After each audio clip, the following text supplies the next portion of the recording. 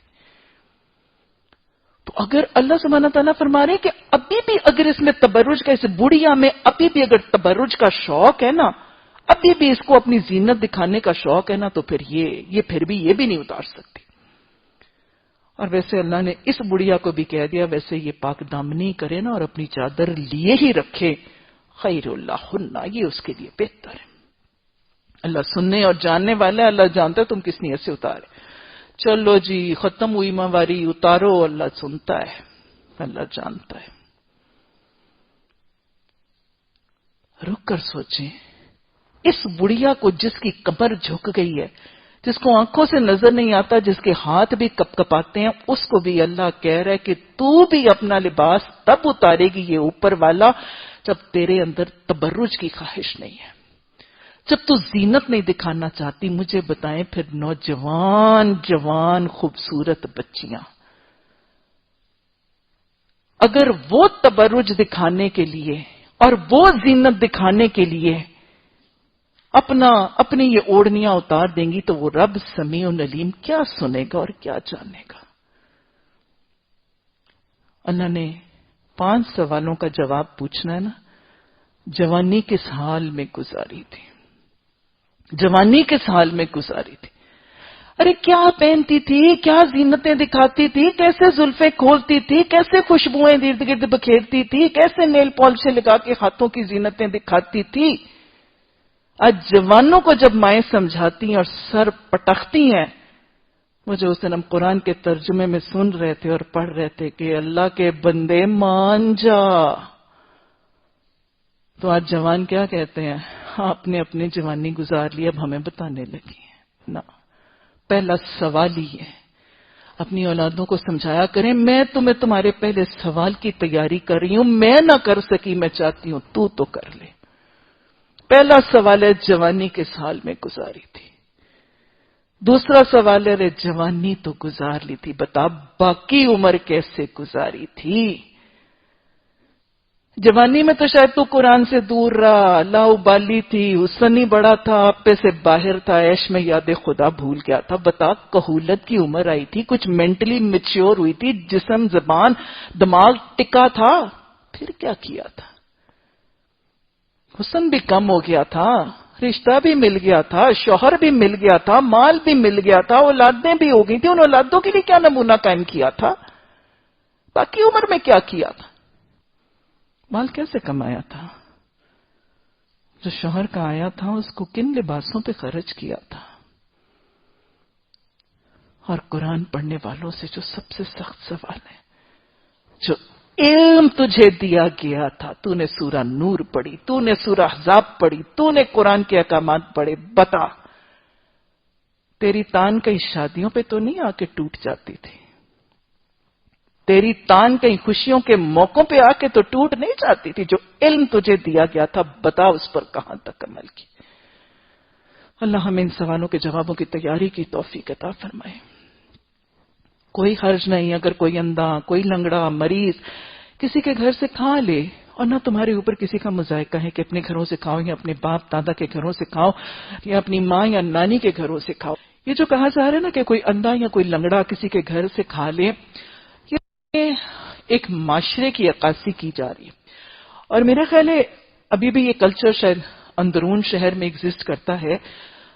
بس اوقات وہ محلے کا ایک بوڑھا سا چاچا ہوتا ہے، وہ معذور ہے، وہ بوڑھا ہے، وہ بزرگ ہے، اس کا شاید کوئی گھر نہیں، اس کا کوئی ذریعہ معاش نہیں. ایسا بوڑھا بزرگ، ایسا کوئی معذور، ایسا کوئی تنگ دست حاجت مند، یہ اگر کسی کے گھر جا کے کھا لے تو اس پر کوئی گناہ نہیں. اور پھر اللہ سبحانہ تعالیٰ نے مزید آسانی دے دی، اپنے گھروں سے کھاؤ، اپنے باپ دادا کے گھروں سے کھاؤ، اپنی ماں اپنی نانی کے گھروں سے کھاؤ، اپنے بھائیوں کے گھروں سے کھاؤ، اپنی بہنوں کے گھروں سے کھاؤ، اپنی چچوں کے گھروں سے کھاؤ، اپنی پھوپھیوں کے گھروں سے کھاؤ، اپنے ماموں کے گھروں، اپنی خالاؤں کے گھروں سے کھاؤ. اور کتنی اجازت چاہتے ہیں، اور کتنی اجازت چاہتے ہیں. اللہ نے ہر جگہ آنے جانے، گھومنے پھرنے، سجنے بننے کی ساری اجازتیں اور حدود تو سکھا دی. اللہ نے اس حد کے بیونڈ کہہ دیا اس حد کے بیونڈ اختلاط نہ کرنا، اس حد کے بیونڈ مکسنگ نہ کرنا، اور اس مکسنگ کے نہ کرنے سے فائدہ میرے رب کو نہیں ہے، اس مکسنگ کے کرنے سے نقصان تمہیں اس لیے رب سمجھاتا ہے۔ ان گھروں سے جن کی کنجیاں تمہاری سپردگی میں، یا اپنے دوستوں کے گھروں سے کہو، اس میں کوئی حرج نہیں کہ تم لوگ مل کر کھاؤ یا الگ الگ کھاؤ۔ الگ الگ کھانا بھی شریعت نے اجازت دے دی، کیونکہ دین بہت ہی پریکٹیکل ہے۔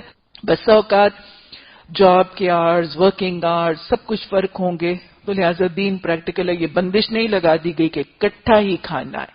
تو لہٰذا اوقات جو ہیں وہ مختلف ہو سکتے ہیں، کوئی بیمار ہے، کوئی بچہ ہے، کوئی چھوٹا ہے، کوئی بوڑھا ہے، بچوں نے 3 ٹائم کھانا ہے، بزرگوں نے 2 ٹائم کھانا ہے، بیمار نے بار بار کھاتے رہنا ہے، تو لہٰذا ان ساری پریکٹیکلٹی کے ایشوز کو دیکھ کر کہا ہے بے شک تم الگ الگ کھا لو، لیکن اکٹھا کھانا نبی صلی اللہ علیہ وسلم کی سنت ہے۔ اور ویسے آپ پسند فرماتے تھے اکٹھا، کتنا اکٹھا ہے کہ برتن میں سے کھانا، اس میں آپ کو حدیث بتا رہی تھی، اس سے برکت بھی ہے، اس سے آسانی بھی ہے، برتنوں کی کمی بھی ہے، عاجزی بھی ہے، سادگی بھی ہے، انکساری بھی ہے، شیئر کرنے، اخلاص، خلوص اور جو ایک دوسرے کے لیے سیکریفائزنگ کی تربیت بھی ہے۔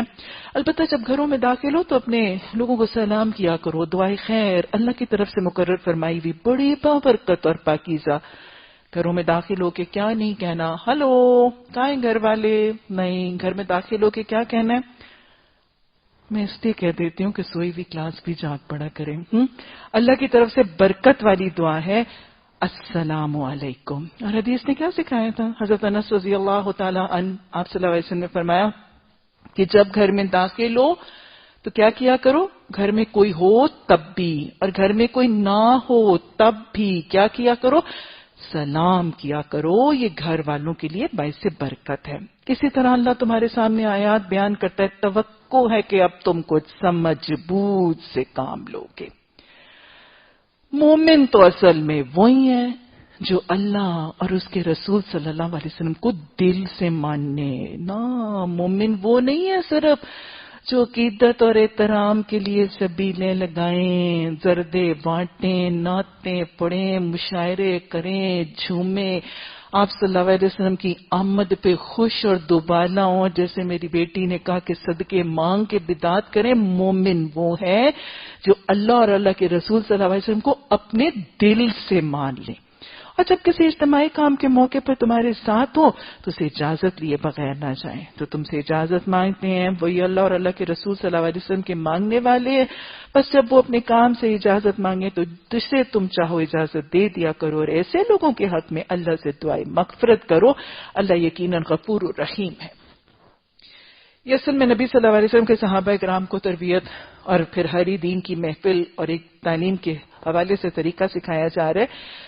صحابہ کرام کو سکھایا جا رہا ہے کہ نبی صلی اللہ علیہ وسلم کے ساتھ جو ساتھی تھے، کسی مہم پہ، کسی قصبے میں، کسی مرحلے میں آپ کے ساتھ ہوتے تھے، اگر ان کو کسی دنیاوی مجبوری کے تحت رخصت ہونا ہے، دین پریکٹیکل ہے بھائی، ضروری تو نہیں کہ سب چلتے ہی رہیں گے، اگر ان کو رخصت ہونا ہے تو کہا جا رہا ہے کہ رسول اللہ صلی اللہ علیہ وسلم سے اجازت لے کے جائے۔ ادب، سلیقہ، احترام نبی صلی اللہ علیہ وسلم کا بھی، اپنے استاد کا بھی، اور اپنے دائی کا بھی۔ اور پھر آپ نے فرمایا کہ تم بھی ان کو اجازت دے دیا کرو۔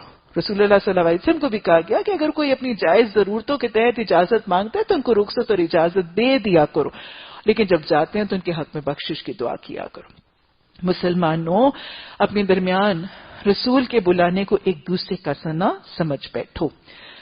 یہ جو آیت ہے اس کے 2-3 معنی آتے ہیں۔ ایک تو یہ کہ اس دور کے لوگوں کو ادب اور سلیقہ سکھایا جا رہا ہے کہ محمد صلی اللہ علیہ وسلم کو جیسے تم ایک دوسرے کو پکارتے ہو نا، جیسے ساتھی ایک دوسرے کو پکارتے ہیں، ویسے رسول اللہ صلی اللہ علیہ وسلم کو ویسے نہ پکارو۔ ان کو آپ صلی اللہ علیہ وسلم کو پکارنا، آپ کے ساتھ مخاطب ہونا، آپ سے ہم کلام ہونے میں ادب، احترام۔ آگے بھی قرآن میں سورہ حجرات میں بھی ہم پڑھیں گے کہ نبی صلی اللہ علیہ وسلم سے پیش قدمی نہ کرو، اپنی آواز کو ان کی آواز سے اونچا نہ کرو، تو ہلکی آواز میں عاجزی سے، انکساری سے، ادب سے، احترام کے ساتھ بات کرنا اس دور کے ساتھیوں کو سکھایا جا رہا ہے نبی صلی اللہ علیہ وسلم کی ماحول اور آپ کی صحبت میں۔ اور پھر یہ اس آیت کا ایک اور بھی مفسرین جو مطلب کہتے ہیں کہ جب تمہارے سامنے محمد صلی اللہ علیہ وسلم کا نام پکارا جاتا ہے تو اس نام کو کے ساتھ ویسا رویہ نہ کیا کرو جسے عام کسی شخص کے نام کے پکارنے کے ساتھ طریقہ اختیار کیا جاتا. کیا فرق ہے ایک عام شخص کا نام پکارا جائے اور محمد صلی اللہ علیہ وسلم کا نام پکارا جائے؟ تو کیا فرق ہے؟ رسول رحمت صلی اللہ علیہ وسلم کے نام کے پکارنے پر آپ پر درود بھیجنا اصل فرق ہے، کیونکہ آپ صلی اللہ علیہ وسلم پر درود بھیجنے کا اللہ نے بھی حکم دیا کہ اللہ اور اللہ کے فرشتے، ان اللہ و ملائکہ، اللہ اور اللہ کے فرشتے وہ محمد صلی اللہ علیہ وسلم پر درود بھیجتے ہیں. تو اے لوگو جو ایمان لائے ہو تم کیا کرو؟ صلو علیہ وسلم، صلو علیہ وسلم تسلیما، تم بھی ان پر درود بھیجو اور سلام بھیجو. اور آپ صلی اللہ علیہ وسلم نے وہ واقعہ دہرائے کہ آپ صلی اللہ علیہ وسلم جب آمین آمین کہتے جا رہے تھے تو آپ نے 3 دعائیں، حضرت جبریل امین نے 3 لوگوں پر لعنت کی دعا کی تھی. ممبر رسول کے 3 زینوں پر آپ نے چڑھتے ہوئے آمین کہا. لوگوں نے پوچھا آپ کس کی دعا پر آمین کہہ رہے؟ آپ نے فرمایا جبریل امین نے 3 لوگوں کے لیے لعنت کی دعا کی اور میں جبریل امین کی اس لعنت کی دعا پر آمین کہہ رہا ہوں. اس میں سے ایک شخص کون سا تھا؟ جس کے سامنے محمد صلی اللہ علیہ وسلم کا نام لیا جائے اور وہ درود نہ بھیجے. اور حدیث نے یہ بھی متنبع کیا، آپ نے فرمایا بدترین بخیل ہے، بدترین بخیل ہے وہ شخص جس کے سامنے محمد صلی اللہ علیہ وسلم کا نام لیا جاتا ہے اور وہ درود نہیں بھیجتا. یعنی اتنا بخیل ہے کہ اللہ نے اس کو صحت مند زبان دی ہے، اس کو قوت گویائی دی ہے، اس کو بولنے کی صلاحیت دی ہے، اس کو سماعت دی ہے، وہ سن سکتا ہے، وہ بول سکتا ہے، لیکن اس کے باوجود، سننے کے باوجود وہ زبان سے یہ 4-5 کلمات نہیں کہتا. تو بہت ہی بخیل ہے. اللہ کی خدا اطاعت نعمتوں کو اللہ کو راضی کرنے اور محمد صلی اللہ علیہ وسلم پر رحمت کی دعا کے لیے استعمال نہیں کرتا. کچھ تفاسیر میں اس کا یہ بھی مطلب لکھا جا رہا ہے کہ جب محمد صلی اللہ علیہ وسلم تم میں سے کسی ایک کو پکاریں تو ان کے پکارنے کو ویسے نہ لیا کرو جیسے تم لوگ ایک دوسرے کو بلاتے ہو. صحابہ اکرام کا رویہ جب آپ صلی اللہ علیہ وسلم بلاتے تھے تو کیا رویہ تھا؟ لبیک یا رسول اللہ. پھر کوئی کہتا ہے فدا کا ابی و امی یا رسول اللہ صلی اللہ علیہ وسلم. آپ صلی اللہ علیہ وسلم کڑے سے کڑے حالات میں، مشکل سے مشکل وقت میں، سب سے بھاری حکم میں بھی جب آپ بلاتے تھے، دہرائے نا حضرت حذیفہ بن یمان، غزوہ خندق، 21 دن کا محاصرہ، بھوک پیاس، مدینہ کی سرد رات، ٹھنڈی ہوائیں، برفیلی فضا، اور حضرت حذیفہ بن یمان کے جسم پر ایک پتلا سا کرتا اور بیوی کی پتلی سی ململ والی اوڑھنی، اور آپ کا فرمانا آج کون ہے جو مجھے دشمن کی صفوں میں جا کر مخبری کر کے لا دے؟ آج کون ہے جو مجھے دشمن کی صفوں کی خبر لا کے دے؟ اور پھر نگاہ گھومی اور پھر آپ نے فرمایا حذیفہ کتنا مشکل تھا، کتنی بڑی آزمائش تھی، جان کی، جسم کی، گوشت کھال، سب چیزوں کی آزمائش تھی. لبیک یا رسول اللہ، یا رسول اللہ صلی اللہ علیہ وسلم میں شہادت کا متمنی ہوں، موت سے نہیں ڈرتا، صرف اس بات کا ڈر ہے کہ میں کہیں کافروں کے ہاتھ نہ لگ جاؤں اور وہ مجھے ظلم کا تختہ مشق بنا کے میرے ایمان میں خلل نہ ڈالے. الہی حذیفہ کو ایمان دینا، اس کی آگے پیچھے دائیں بائیں سے حفاظت کرنا. حذیفہ رضی اللہ تعالی عنہ فرماتے ہیں مجھے اس ایمان کی حرارت پر آپ کی دعا کے بعد عجیب سا اطمینان اور خوف ختم ہوا. تو لہٰذا اللہ سبحانہ تعالیٰ فرما رہے ہیں کہ جب محمد صلی اللہ علیہ وسلم تمہیں بلائیں تو پھر don't behave and don't react and don't reciprocate جیسے کسی عام بندے کے پکارنے پر. آج نبی صلی اللہ علیہ وسلم تو موجود نہیں ہیں، آپ تو نہیں پکارتے، لیکن آج ہمیں دین محمد صلی اللہ علیہ وسلم کی طرف، حدیث سیکھنے، حدیث پر عمل کرنے کی طرف بلایا جائے. کسی عام محفل کی دعوت آئے، آج رویہ کیسا ہے؟ ایک کانسرٹ کا پاس آ جاتا ہے، کرکٹ میچ کا پاس آ جاتا ہے، اس کو تو سنبھال کے رکھتے ہیں، اور حدیث کلاس کا فلائی اوور آ جاؤ پھر آ گیا، بڑی دفعہ ہے نا، میسج آ جاتا ہے ادھر کا ادھر کا، ڈیزائنر لان کی ایگزیبیشن کا میسج، سیو کر لو پھر بھول جائے گا کون سی ڈیٹ ہے. قرآن کلاس، حدیث کلاس، ایک تو پتہ نہیں النساء والے اتنے میسیجز بھیجتے ہیں، please don't send me any messages again. اللہ سبحانہ تعالیٰ فرما رہے ہیں کہ کب کیا ہے. دیکھو جب تمہیں اللہ سبحانہ تعالیٰ کے رسول صلی اللہ علیہ وسلم پکارتے ہیں تو ان کے پکارنے کو، ان کی دعوت کو عام لوگوں کی دعوت کی طرح نہ سمجھو. اللہ ہمیں یہ دعوتیں دینے، دعوتیں پہنچانے، ان دعوتوں کے لیے اپنے گھر پیش کرنے، اپنے قدم پیش کرنے، اپنی زبانیں استعمال کرنے، اپنے اوقات استعمال کرنے، اور سب سے بڑھ کر ان دعوتوں کا حصہ بننے، ان پر لبیک کہنے کی توفیق عطا فرمائے. اللہ ان لوگوں کو خوب جانتا ہے جو تم میں سے ایسے ہیں کہ ایک دوسرے کی آڑ لیتے ہوئے چپکے سے سٹک جاتے ہیں. رسول صلی اللہ علیہ وسلم کے حکم کی خلاف ورزی کرنے والوں کو ڈرنا چاہیے کہ وہ کسی فتنے میں نہ پڑ جائیں. قرآن سورہ نور کے احکامات جو تم تک پہنچا دیے گئے، ان کی نافرمانی کرتے ہوئے ڈرنا نہ کہ ان کی نافرمانی کر کے کسی فتنے میں پڑ جاؤ یا ان پر دردناک عذاب نہ آ جائے. خبردار رہو، آسمان اور زمین میں جو کچھ ہے اللہ کا ہے. تم جس روش پر ہو اللہ اس کو جانتا ہے. جو پہنتے ہو، جو اوڑھتے ہو، جیسے سجتے ہو، جیسے بنتے ہو، جن زینتوں کو چھپاتے ہو، جن زینتوں کو دکھاتے ہو، جہاں دکھانا ہے وہاں نہیں اس کے علاوہ بھی دکھاتے ہو، اللہ سب جانتا ہے. جس روز لوگ اس کی طرف پلٹیں گے وہ انہیں بتا دے گا وہ کیا کیا کچھ کر کے آئے ہیں. وہ ہر چیز پر علم رکھتا ہے. علیم رب، تو نے اپنے کرم، اپنے فضل سے ہمیں جو سورہ نور کا علم عطا فرما دیا، الحمدللہ. اللہ سبحانہ تعالیٰ اپنی زندگی کی مہلت عمل کے اندر تو نے پرنور احکامات سمجھا دیے. الحمدللہ ثم الحمدللہ. اللہ ان احکامات پر عمل کرنا آسان بنا دے. اللہ ان احکامات کو سمجھ کر ان کے رنگ میں اپنے صبح و شام کو رکھنا آسان بنا دے.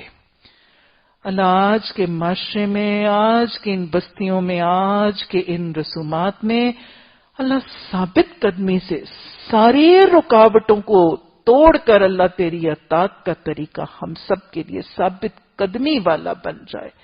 اللہ قدم ڈگمگانے نہ دینا.